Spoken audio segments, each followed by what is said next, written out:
वाहिगुरु जी का खालसा वाहिगुरु जी की फतेह। सवा लाख से एक लड़ाऊ 7 पो 1761 बिकरमी 21 ਦਸੰਬਰ 1704 ਈਸਵੀ ਦੀ ਸ਼ਾਮ ਨੂੰ ਮੇਰਾ ਵਾਜਾਂ ਵਾਲਾ ਪ੍ਰੀਤਮ ਇੱਕ ਬਾਗ ਵਿੱਚ ਲੇਟਿਆ ਹੋਇਆ ਏ। ਚਿਹਰੇ ਤੇ ਨੂਰ ਟਪਕਦਾ ਏ, ਸੀਸ ਤੇ ਕਲਗੀ ਚੋਲਾ ਗਿੱਲਾ ਤੇ ਖੂਨ ਨਾਲ ਲੱਤ-ਪੱਤ ਲਾਲ ਰੰਗ ਦਾ ਧਾਰ ਚੁੱਕਾ ਹੈ। ਪਾਤਸ਼ਾਹ ਜੀ ਇਵੇਂ ਢੋਲ ਆ ਕੇ ਲੇਟੇ ਹੋਏ ਜਿਵੇਂ ਕੁਝ ਵਾਪਰਿਆ ਹੀ ਨਾ ਹੋਵੇ। ਇੰਨਾ ਕੁਝ ਹੋਣ ਤੇ ਸਤਿਗੁਰੂ ਜੀ ਪੂਰੀ ਅਡੋਲਤਾ ਵਿੱਚ ਦਿਸ ਰਹੇ ਹਨ। ਪਾਤਸ਼ਾਹ ਜੀ ਨੂੰ ਪਤਾ ਹੈ ਕਿ ਇਸ ਪਿੰਡ ਵਿੱਚ ਇੱਕ ਕੱਚੀ ਗੜੀ ਹੈ। ਸਤਿਗੁਰੂ ਜੀ ਪਹਿਲਾਂ ਵੀ ਕੁਰੂਕਸ਼ੇਤਰ ਤੋਂ ਵਾਪਸ ਆਉਂਦੇ ਹੋਏ ਇਸ ਨਗਰ ਵਿੱਚ ਆ ਚੁੱਕੇ ਸਨ। ਸਤਿਗੁਰੂ ਜੀ ਨੇ ਆਪਣੇ ਸਿੰਘ ਭੇਜੇ ਕਿ ਗੜੀ ਦੇ ਮਾਲਕ ਨੂੰ ਲੈ ਕੇ ਆਵੋ। ਇਸ ਕੱਚੀ ਹਵੇਲੀ ਦਾ ਮਾਲਕ ਚੌਧਰੀ ਬੁੱਧੀ ਚੰਦ ਗੁਰੂ ਜੀ ਦਾ ਆਉਣਾ ਸੁਣ ਆਪ ਹੀ ਹਾਜ਼ਰ ਹੋਇਆ।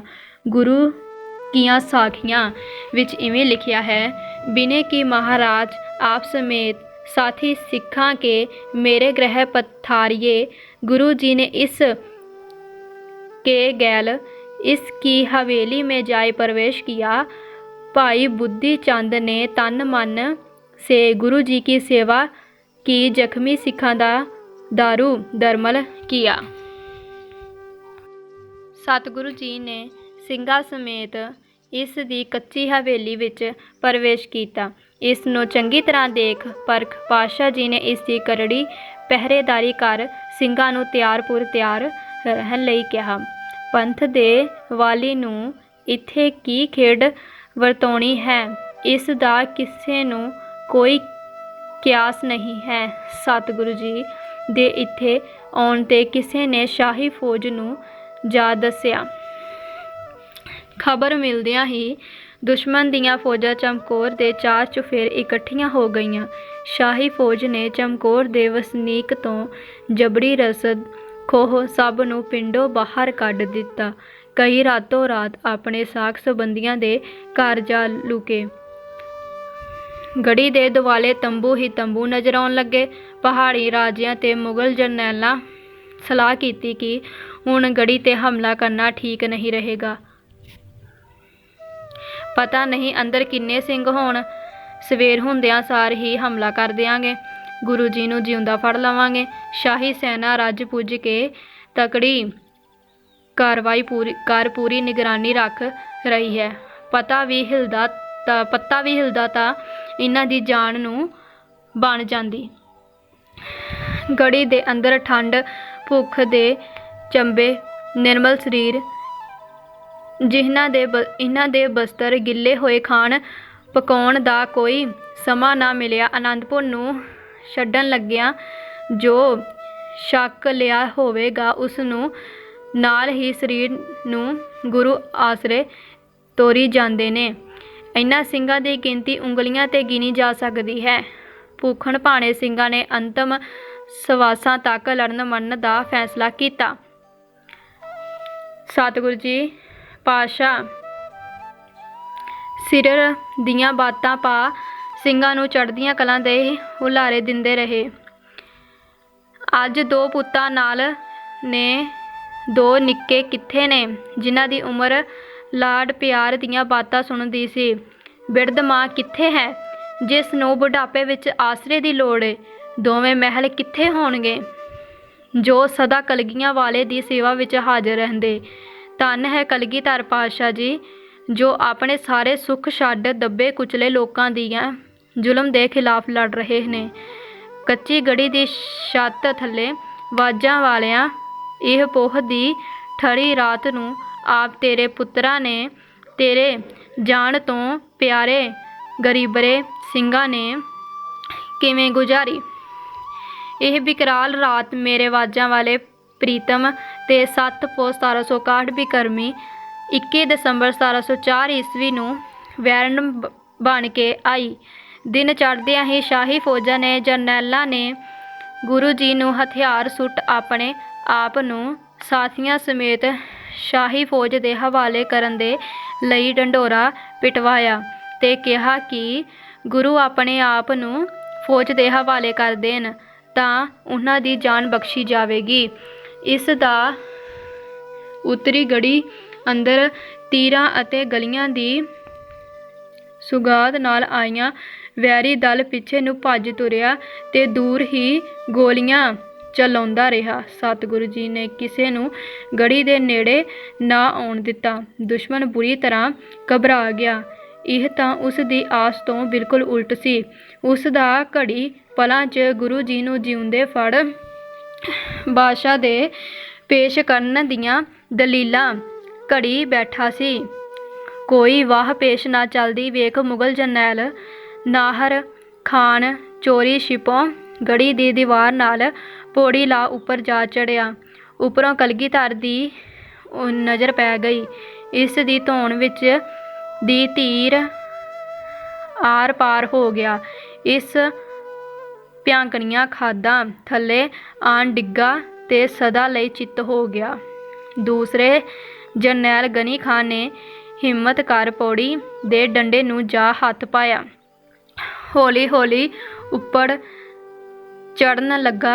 ਜਦ ਇਹਨੇ ਅਖੀਰਲੇ ਡੰਡੇ ਨੂੰ ਹੱਥ ਪਾ ਸਿਰ ਗੜੀ ਦੇ ਕੰਧ ਤੋਂ ਉੱਚਾ ਕੀਤਾ ਤਾਂ ਜਰਨੈਲਾਂ ਦੇ ਜਰਨੈਲ ਦਸਮ ਪਿਤਾ ਜੀ ਨੇ ਇਹਨਾਂ ਸਿਰ 'ਤੇ ਗੂਹਜ ਮਾਰ ਇਸ ਦੀ ਮਿੱਝ ਕੱਢ ਦਿੱਤੀ। ਇਹਨਾਂ ਦੋਹਾਂ ਨੂੰ ਇਸ ਤਰ੍ਹਾਂ ਮਰਦਿਆਂ ਦੇਖ ਕੇ ਕਿਸੇ ਦਾ ਹੌਸਲਾ ਨਾ ਪਿਆ ਗੜੀ ਦੇ ਨੇੜੇ ਜਾਣ ਦਾ। ਖਵਾਜਾ ਮਹਿਮੂਦ ਅਲੀ ਆਪਣੇ ਸਾਥੀਆਂ ਸਮੇਤ ਕੰਧ ਓਹਲੇ ਲੁੱਕ ਕੇ ਦੌੜ ਗਿਆ।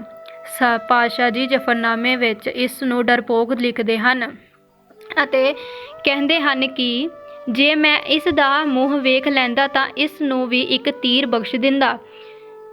ਗੁਰੂ ਪਾਤਸ਼ਾਹ ਜੀ ਇਹ ਲਿਖਦੇ ਹਨ ਕਿ ਕਈ ਸ਼ੇਖੀ ਖੋਰ ਗੱਪੀ ਪਠਾਨ ਰਣ ਭੂਮੀ ਵਿੱਚੋਂ ਬਾਹਰ ਨੂੰ ਉੱਠ ਨੱਠੇ। ਪੂਰੀ ਤਰ੍ਹਾਂ ਕੁਰਲਾਹਣ ਮਚੀ ਹੋਈ ਸੀ। ਅੰਦਰੋਂ ਗੋਲੀ ਸਿੱਕਾ ਮੁੱਕ ਚੁੱਕਾ ਸੀ। ਵੈਰੀ ਦੁਸ਼ਮਣ ਭੰਨ ਅੰਦਰ ਨਾ ਆ ਵੜੇ। ਸਿੰਘਾਂ ਕਲਗੀਧਰ ਜੀ ਤੋਂ ਆਗਿਆ ਲੈ ਬਾਹਰ ਮੈਦਾਨ ਵਿੱਚ ਜਾ ਵੈਰੀ ਦੇ ਬੁਰੀ ਤਰ੍ਹਾਂ ਆਹੂ ਲਾਹੇ। ਯੋਧਿਆਂ ਦੇ ਰੂਪ ਵਿੱਚ ਪਾਤਸ਼ਾਹ ਸਿੰਘਾਂ ਨੂੰ ਗੜੀ ਅੰਦਰੋਂ ਭੱਜਦੇ ਸਿੰਘ 1.25 ਲੱਖ ਸੇ ਏਕ ਲੜਾਊ ਵਾਲੇ ਕਲਗੀਧਰ ਜੀ ਦੇ ਬੋਲ ਸੱਚ ਕਰ ਸ਼ਹੀਦੀ ਪ੍ਰਾਪਤ ਕਰ ਜਾਂਦੇ। ਮੈਦਾਨ ਵਿੱਚ ਹਾਹਾਕਾਰ ਮਚੀ ਹੋਈ ਸੀ। ਧੂੜ ਨਾਲ ਅਸਮਾਨ ਵੀ ਨਜ਼ਰ ਨਹੀਂ ਸੀ ਆਉਂਦਾ। ਅੱਧੇ ਤੋਂ ਵੱਧ ਸਿੰਘ ਸ਼ਹੀਦੀ ਪਾ ਗਏ। ਸਿੰਘਾਂ ਨੂੰ ਸ਼ਹੀਦ ਹੁੰਦਾ ਦੇਖ ਵੱਡੇ ਸਾਹਿਬਜ਼ਾਦੇ ਅਜੀਤ ਸਿੰਘ ਨੇ ਕਿਹਾ ਕਿ ਪਿਤਾ ਜੀ ਮੈਨੂੰ ਵੀ ਮੈਦਾਨ ਜੰਗ ਵਿੱਚ ਭੇਜੋ। ਗੜੀ ਵਿਚਲੇ ਸਿੰਘਾਂ ਨੇ ਬਾਰ-ਬਾਰ ਕਲਗੀਧਰ ਜੀ ਨੂੰ ਕਿਹਾ ਕਿ ਪਾਤਸ਼ਾਹ ਤੁਸੀਂ ਸਾਹਿਬਜ਼ਾਦਿਆਂ ਨੂੰ ਨਾਲ ਲੈ ਕੇ ਗੜੀ 'ਚੋਂ ਨਿਕਲ ਜਾਵੋ। ਪੰਥ ਦੇ ਵਾਲੀ ਨੇ ਕਿਹਾ ਤੁਸੀਂ ਸਾਰੇ ਮੇਰੇ ਸਾਹਿਬਜ਼ਾਦੇ ਹੋ। ਖਾਲਸਾ ਜੀ ਤੁਸੀਂ ਮੇਰੇ, ਮੈਂ ਤੁਹਾਡਾ ਹਾਂ। ਸਿੰਘਾਂ ਦੇ ਕਹਿਣ 'ਤੇ ਵੀ ਪਿਤਾ ਨੇ ਪੁੱਤ ਨੂੰ ਆਗਿਆ ਦੇ ਦਿੱਤੀ, ਇਹ ਜਾਣਦੇ ਹੋਏ ਕਿ ਇਸ ਦਾ ਨਤੀਜਾ ਮੌਤ ਤੋਂ ਸਿਵਾ ਹੋਰ ਕੋਈ ਨਹੀਂ ਹੋਣਾ। ਆਪਣੇ ਹੱਥੀਂ ਸ਼ਸਤਰ ਸਜਾ ਪਿਤਾ ਕਲਗੀਧਰ ਜੀ ਨੇ ਸਾਹਿਬਜ਼ਾਦਾ ਅਜੀਤ ਸਿੰਘ ਜੀ ਨੂੰ ਮੈਦਾਨੀ ਜੰਗ ਵਿੱਚ ਭੇਜਿਆ। ਗੜੀ ਦਾ ਵੱਡਾ ਦਰਵਾਜ਼ਾ ਹਰ ਜਥਾ ਬਾਹਰ ਜਾਣ 'ਤੇ ਖੁੱਲ੍ਹਦਾ ਤੇ ਬੰਦ ਹੋ ਜਾਂਦਾ। ਫਿਰ ਦਰਵਾਜ਼ਾ ਖੁੱਲ੍ਹਿਆ। ਸਾਹਿਬਜ਼ਾਦੇ ਨਾਲ 5 ਪਿਆਰਿਆਂ ਵਿੱਚੋਂ ਭਾਈ ਮੋਹਕਮ ਸਿੰਘ ਸਮੇਤ 7 ਸਿੰਘ ਹੋਰ ਗੜੀ ਤੋਂ ਬਾਹਰ ਨਿਕਲ ਵੈਰੀ ਵਿੱਚ ਧੱਸ ਗਏ। ਦੁਸ਼ਮਣ ਵਿੱਚ ਚੀਖ ਚਿਹਾੜਾ ਪੈ ਗਿਆ। ਸਾਹਿਬਜ਼ਾਦੇ ਨੇ ਇੰਨੀ ਤੇਜ਼ੀ ਨਾਲ ਵੈਰੀ ਛਾਂਗਿਆ ਕਿ ਸਾਰੇ ਅੱਲਾਹ ਅੱਲਾਹ ਪੁਕਾਰਨ ਲੱਗੇ। ਆਖਿਰ 8 ਸਿੰਘਾਂ ਤੇ ਸਾਹਿਬਜ਼ਾਦਾ ਅਜੀਤ ਸਿੰਘ ਦੀ ਸ਼ਹੀਦੀ ਜੰਮ ਪੀ ਗਏ। ਪੁੱਤ ਦੀ ਸ਼ਹਾਦਤ ਦੇਖ ਵਾਜਾਂ ਵਾਲੇ ਪ੍ਰੀਤਮ ਨੇ ਜੈਕਾਰਾ ਬੋਲਿਆ ਤੇ ਵਾਹਿਗੁਰੂ ਜੀ ਦਾ ਧੰਨਵਾਦ ਕੀਤਾ ਕਿ ਤੇਰੀ ਵਸਤ ਤੈਨੂੰ ਸੌਂਪ ਦਿੱਤੀ ਹੈ। ਦੂਸਰੇ ਪੁੱਤ ਨੇ ਭਰਾ ਨੂੰ ਸ਼ਹੀਦ ਹੁੰਦਿਆਂ ਦੇਖਿਆ। ਜੋਧ ਖਾਧਾ। ਸ਼ਹੀਦ ਜਾਮ ਪੀਣ ਲਈ ਪਿਤਾ ਨੂੰ ਕਿਹਾ, ਮੈਨੂੰ ਵੀ ਭਰਾ ਦੇ ਮਗਰ ਹੀ ਤੋਰ ਦੇ ਤੇ ਕਿਹਾ, ਭਾਈ ਸੇ ਵਿਛੜ ਕਰ ਹਮੇ ਜੀਣਾ नहीं पाता, सोना नहीं खाना, सोना खाना नहीं, पीना नहीं पाता।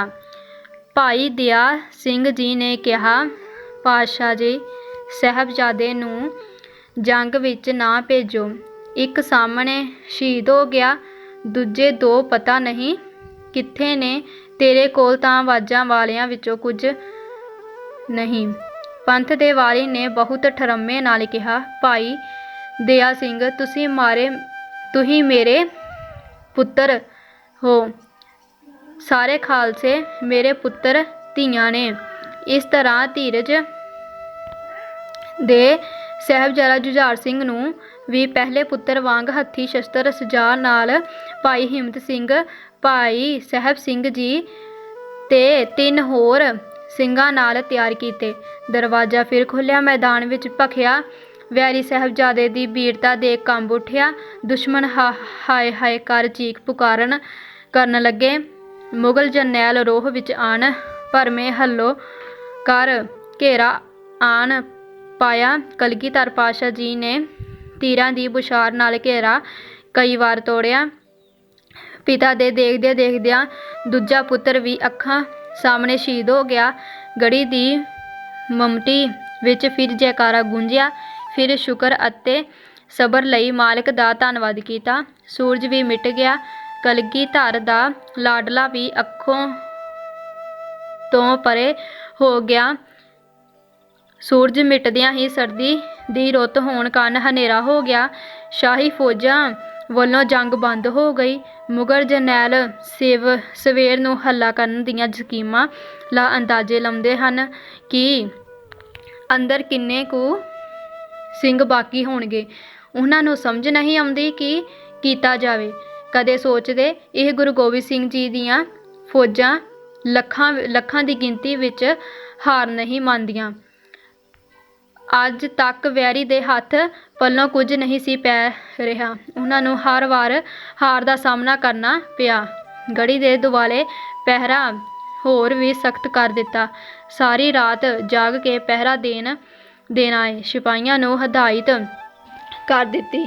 ਗੜ੍ਹੀ ਦੇ ਅੰਦਰ 5 ਤੋਂ 8 ਸਿੰਘ ਬਾਕੀ ਰਹਿ ਗਏ। ਰਹਿਰਾਸ ਦਾ ਪਾਠ ਹੋਇਆ। ਕਲਗੀਧਰ ਦੀ ਪੂਰੀ ਤਰ੍ਹਾਂ ਚੜ੍ਹਦੀਆਂ ਕਲਾ ਵਿੱਚ ਵਿਚਰ ਰਹੇ ਨੇ। ਉਹਨਾਂ ਦੇ ਚਿਹਰੇ 'ਤੇ ਗਮ ਦਾ ਉਦਾਸੀ ਦਾ ਕੋਈ ਚਿੰਨ੍ਹ ਨਹੀਂ ਸੀ। ਉਹ ਤਾਂ ਸਵੇਰ ਹੁੰਦਿਆਂ ਰਣ ਵਿੱਚ ਜੂਝਣਾ ਚਾਹੁੰਦੇ ਨੇ। ਸਿੰਘਾਂ ਨੇ ਕਿਹਾ, ਨਹੀਂ ਪਾਤਸ਼ਾਹ ਜੀ, ਤੁਹਾਡੇ ਸਰੀਰ ਦੀ ਅਜੇ ਬਹੁਤ ਲੋੜ ਏ। ਤੁਸੀਂ ਗੜ੍ਹੀ ਨੂੰ ਨਾ ਛੱਡੋ। ਭਾਈ ਦਇਆ ਸਿੰਘ ਜੀ ਦੀ ਅਗਵਾਈ ਵਿੱਚ ਸਿੱਖਾਂ ਦੀਆਂ ਬੇਨਤੀਆਂ ਪਾਤਸ਼ਾਹ ਜੀ ਨੂੰ ਮੰਨਣੀਆਂ ਪਈਆਂ ਤੇ ਕਿਹਾ, ਅਸੀਂ ਜਾਣ ਲੱਗੇ ਵੈਰੀ ਨੂੰ ਦੱਸ ਕੇ ਜਾਵਾਂਗੇ। ਸਾਰਿਆਂ ਨੇ ਇਹ ਸਲਾਹ ਪ੍ਰਵਾਨ ਕਰ ਲਈ। ਭਾਈ ਸੰਗਤ, ਜਿਸ ਦਾ ਚਿਹਰਾ ਕਲਗੀਧਰ ਜੀ ਨਾਲ ਮਿਲਦਾ ਸੀ, ਉਸਨੇ ਸੀਸ ਤੇ ਕਲਗੀ ਸਜਾ ਕੇ ਕਿਹਾ, ਜਿਉਂਦੇ ਜੀ ਵੈਰੀ ਦੇ ਹੱਥ ਨਹੀਂ ਆਉਣਾ। ਜਿਸ ਮਮਟੀ ਤੇ ਅਸੀਂ ਬੈਠੇ ਸੀ ਉੱਥੇ ਬੈਠ ਸਾਡਾ ਇੱਥੇ ਹੋਣ ਦਾ ਭੁਲੇਖਾ ਪਾਈ ਰੱਖਣਾ। ਆਪਣਾ ਸਰੀਰਕ ਬਲ ਖਾਲਸਾ ਪੰਥ ਨੂੰ ਸੌਂਪ ਗੜ੍ਹੀ ਛੱਡਣ ਦੀ ਪੂਰੀ ਤਿਆਰੀ ਕਰ ਲਈ। ਭਾਈ ਦਇਆ ਸਿੰਘ ਜੀ, ਭਾਈ ਧਰਮ ਸਿੰਘ ਜੀ ਤੇ ਭਾਈ ਮਾਨ ਸਿੰਘ ਜੀ ਨੂੰ ਆਪਣੇ ਨਾਲ ਚੱਲਣ ਲਈ ਤਿਆਰ ਕੀਤਾ। ਚਮਕੌਰ ਦਾ ਸਾਕਾ 8 ਪੋ 1761 ਈਸਵੀ ਬਿਕਰਮੀ 22 ਦਸੰਬਰ 1704 ਈਸਵੀ ਨੂੰ ਵਾਪਰਿਆ। ਇਸੇ ਦਿਨ ਵੱਡੇ ਸਾਹਿਬਜ਼ਾਦੇ 40 ਸਿੰਘਾਂ ਸਮੇਤ ਸ਼ਹੀਦ ਹੋ ਗਏ। ਚਮਕੌਰ ਸਾਹਿਬ ਬਾਰੇ ਅੱਲਾ ਜ਼ਾਰ ਖਾਂ जग्गी ने लिखा, बस एक हिंद में तीर्थ है, यात्रा के लिए कटाए बाप ने बेटे जहाँ खुदा के लिए। वाहेगुरु जी का खालसा, वाहेगुरु जी की फतेह।